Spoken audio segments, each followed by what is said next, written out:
ಎಲ್ಲರಿಗೂ ಈ ಕನ್ನಡಿಗ ಮಾಡುವಂಥ ನಮಸ್ಕಾರ. ನಾವು ನೋಡ್ತಾ ಇರ್ಬೋದು ಭಾರತದ ಮೂಲ ನಕ್ಷೆಯನ್ನು ಹಾಗೂ ನೋಡ್ತಿರ್ಬೋದು ಎಷ್ಟು ದೊಡ್ಡದಾಗಿ ವಿಶಾಲವಾಗಿದೆ. ಆದರೆ ಇಂದಿನ ಭಾರತದ ನಕ್ಷೆ ವಿಸ್ತೀರ್ಣ ಕಡಿಮೆಯಾಗುತ್ತಿದೆ, ರಾಜ್ಯಗಳು ಜಾಸ್ತಿ ಆಗ್ತಾ ಇದ್ದಾವೆ. ಆವಾಗ 14 ರಾಜ್ಯಗಳಿದ್ದವು, ಈಗ 28 ರಾಜ್ಯಗಳು, 30 ರಾಜ್ಯಗಳು ಆಗಿವೆ. ಕ್ಷಮಿಸಿ, 28 30 ಆ ಅಂದಾಜಿನಲ್ಲಿದ್ದಾವೆ. ಚಿಕ್ಕ ಚಿಕ್ಕ ರಾಜ್ಯಗಳನ್ನು ಕೂಡಿಸಿ ಮೊದಲೇ ನಮ್ಮ ಭಾರತದ ಒಂದು ಬಾವುಟಕ್ಕೆ ಬಂದರೆ ಇದನ್ನು ಸಚೇಂದ್ರ ಪ್ರಸಾದ್ ಬೋಸ್ರವರು ಜನರ ಒಂದು ಗುರುತಾಗಿ ಮಾಡ್ತಾರೆ, ನಮ್ಮ ಭಾರತದ ಗುರುತಾಗಿ ಹೇಳ್ತಾರೆ.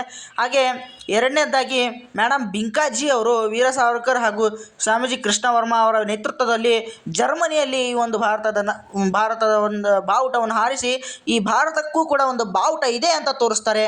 ಹಾಗೆ ಮೂರನೇದಾಗಿ ಹೋಮ್ ರೂಲ್ ಫ್ಲ್ಯಾಗ್ ಅಂದರೆ ಲೋಕಮಾನ್ಯ ತಿಲಕ್ ಅವರು ಕೂಡ ಅವರ ಒಂದು ಹೋಮ್ ರೂಲ್ ಚಳುವಳಿಯಲ್ಲಿ ಈ ಒಂದು ಫ್ಲ್ಯಾಗನ್ನು ತೋರಿಸ್ತಾರೆ. ಆವಾಗ ಎಲ್ಲ ಒಂದು ಈ ಥರ ಇತ್ತು ಫ್ಲ್ಯಾಗು. ಹಾಗೆ 1921ರಲ್ಲಿ ಸ್ವರಾಜ್ ಫ್ಲ್ಯಾಗ್ ಅಂತ ಹೇಳಿ ಇದರೊಳಗೆ ಕೆಂಪು, ಬಿಳಿ ಹಾಗೂ ಹಸಿರು ಇನ್ ಬಿಟ್ವೀನ್ ದಟ್ ಚರಕ ಇರ್ತಿತ್ತು. ಹಾಗೆ ಇದನ್ನು ಆ ಕಾಲದಲ್ಲಿ ಅಡಾಪ್ಟ್ ಮಾಡಿಕೊಂಡ್ರು. ಹಾಗೆ ಮುಂದೆ ಬರ್ತಾ ಚರಕವನ್ನು ಹಾಗೆ ಉಳಿಸಿದರು, ಆದರೆ ಕೇಸರ, ಬಿಳಿ, ಹಸಿರು ಎಂಬ ಒಂದು ಕಾನ್ಸೆಪ್ಟನ್ನು ತಗೊಂಬಂದರು. ಇದು ನಮ್ಮ ಕಾಂಗ್ರೆಸ್ ಸರ್ಕಾರ ಇದನ್ನು ಅಳವಡಿಸಿಕೊಂಡಿತ್ತು. ಹಾಗೆ ಜುಲೈ 22ರಂದು ನಾನು ಹೇಳ್ತಿರೋದು ಕೇಳಿ, before adoption of the Indian flag, ಜುಲೈ 22ರಂದು ಭಾರತದ ಧ್ವಜಕ್ಕೆ ಚರಕವನ್ನು ತೆಗೆದು ಚರಕದ ಸ್ಥಾನಕ್ಕೆ ಚಕ್ರವನ್ನು ಇಟ್ಟರು. ಆ ಚಕ್ರವೇ ಅಶೋಕ ಚಕ್ರ. 24 ಕಡ್ಡಿಗಳ ಒಂದು ಚಕ್ರವನ್ನು ಇಟ್ಟರು. ಅವತ್ತೇ 22 ಜುಲೈ ಎಂದೇ ನಮ್ಮ ಒಂದು ಭಾರತದ ಒಂದು ಬಾವುಟ ಅಂಗೀಕಾರವಾಯಿತು. ಅವತ್ತಿಂದ ಆಡಳಿತಾತ್ಮಕವಾಗಿ ನಮ್ಮ ಭಾರತದ ಬಾವುಟ ಇಡೀ ಜಗತ್ತಿಗೆ ಪರಿಚಯವಾಯಿತು. ಅಂತಹ ಮಹಾನ್ ದಿನ 22 ಜುಲೈ. ಅವತ್ತು ಅಂಗೀಕಾರವಾದ ಬಾವುಟ ಆಗಸ್ಟ್ 15ಕ್ಕೆ ಸ್ವತಂತ್ರವಾಗಿ ಹಾರಾಡಲ್ಪಟ್ಟಿತು. ಸ್ವತಂತ್ರ ಬಾವುಟದಲ್ಲಿ ಕೇಸರಿ, ಬಿಳಿ, ಹಸಿರು. ಇಡೀ ಜಗತ್ತಿನಲ್ಲಿಯೇ ಅತ್ಯಂತ ಸುಂದರವಾದ ಬಾವುಟವೆಂದರೆ ಅದು ನಮ್ಮ ಭಾರತದ ಬಾವುಟ. ಹಾಗೂ ಅತ್ಯಂತ ದೊಡ್ಡ ಸಂವಿಧಾನವೆಂದರೆ ಅದು ನಮ್ಮ ಭಾರತದ ಸಂವಿಧಾನ. ಭಾರತದ ಬಾವುಟದ ಬಗ್ಗೆ ತಿಳಿಯದೆ, ಭಾರತದ ಸಂವಿಧಾನದ ಬಗ್ಗೆ ತಿಳಿಯದೆ ಮಾತಾಡೋರು ಎಷ್ಟೋ ಜನ ಇದ್ದಾರೆ. ಅದನ್ನು ಅರ್ಥ ಮಾಡಿಕೊಂಡು ಅದನ್ನು ಪಾಲಿಸಿದರೆ ಆ ಮನುಷ್ಯನ ಜೀವನ ಪಾವನ. ಭಗವದ್ಗೀತೆ ಓದೋದು ಸಮ, ಹಾಗೆ ಭಾರತದ ಸಂವಿಧಾನ ಮತ್ತು ಭಾರತದ ಬಾವುಟದ ಅರ್ಥವನ್ನು ತಿಳಿಯೋದು ಎರಡೂ ಸಮ ಅಂತ ನಾನು ಹೇಳೋಕ್ಕೆ ಇಷ್ಟಪಡ್ತೀನಿ.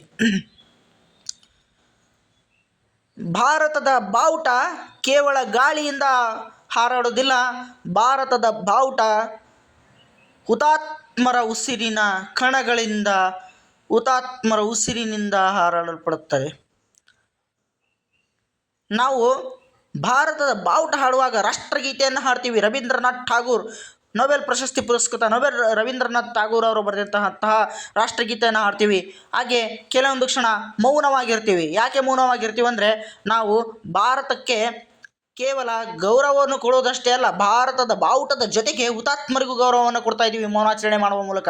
ಹಾಗೆಯೇ ಭಾರತದ ಬಾವುಟ ಕೇವಲ ಒಂದು ಬಟ್ಟೆಯಲ್ಲ, ಅದು ದೇವರ ಮೈ ಮೇಲಿನ ಬಟ್ಟೆ. ಅದಕ್ಕೆ ಅಷ್ಟೇ ಎತ್ತರವಾದ ಸ್ಥಾನವನ್ನು ಕೊಟ್ಟಿದ್ದೀವಿ.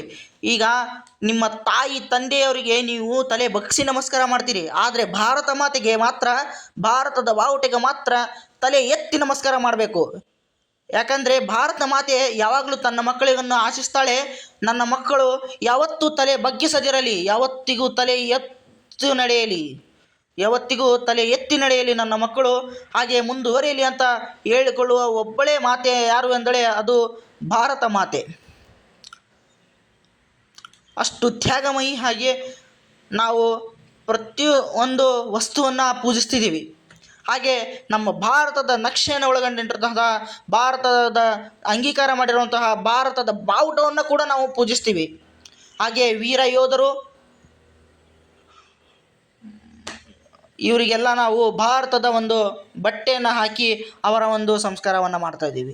ಯಾಕಂತಂದರೆ ತಮ್ಮ ಭಾರತದ ಮಣ್ಣನ್ನು ತಗೊಂಡೋಗೋಕೆ ಆಗಲಿಲ್ಲ ಅಂದರೂ ಸತ್ತ ಮೇಲೆ ಭಾರತದ ಬಟ್ಟೆ ಅವರ ಮೈ ಮೇಲಿರಲಿ ಅಂತ ಒಂದು ಸೂಚನೆಗಾಗಿ. ಇಂತಹ ಪುಣ್ಯ ಭೂಮಿಯ ಭಾರತದಲ್ಲಿ ಹುಟ್ಟಿರುವ ನಾವೇ ಧನ್ಯರು. ಇಂಥ ಪುಣ್ಯಭೂಮಿ ಭಾರತದಲ್ಲಿ ಹುಟ್ಟಿರುವಂತಹ ನಾವೇ ಧನ್ಯರು. ಈ ಒಂದು ಭಾರತದ ಸ್ವತಂತ್ರ ದಿನಾಚರಣೆಯನ್ನು ಕೇವಲ ಸ್ವತಂತ್ರ ದಿನವನ್ನಾಗಿ ಆಚರಿಸದೆ ಹುತಾತ್ಮರಿಗೆ ಗೌರವಿಸೋಣ. ಹಾಗೆ ಭಾರತದ ಒಂದು ಕೀರ್ತಿ ಪತಾಕೆಯನ್ನು ಅತ್ಯಂತ ಉನ್ನತ ಮಟ್ಟಕ್ಕೆ ತೆಗೆದುಕೊಂಡು ಹೋಗೋಣ. ಭಾರತದ ಒಂದು ಜೀವಿಗಳಾಗಿ ನಾವು ಭಾರತದ ಗೌರವವನ್ನು ಕಾಪಾಡೋದು ಅತ್ಯಗತ್ಯ. ಹಾಗೆ ನಿಮಗೆ ಈ ವಿಡಿಯೋ ಇಷ್ಟವಾಗಿದ್ದರೆ ನಿಮ್ಮ ಒಂದು ಸಬ್ಸ್ಕ್ರೈಬ್ ಮಾಡಿ, ಈ ಚಾನಲ್ಗೆ ಲೈಕ್, ಶೇರ್ ಹಾಗೂ ಕಮೆಂಟ್ ಮಾಡೋದರ ಮೂಲಕ ನಿಮ್ಮ ಒಂದು ಅನಿಸಿಕೆ ತಿಳಿಸಿ.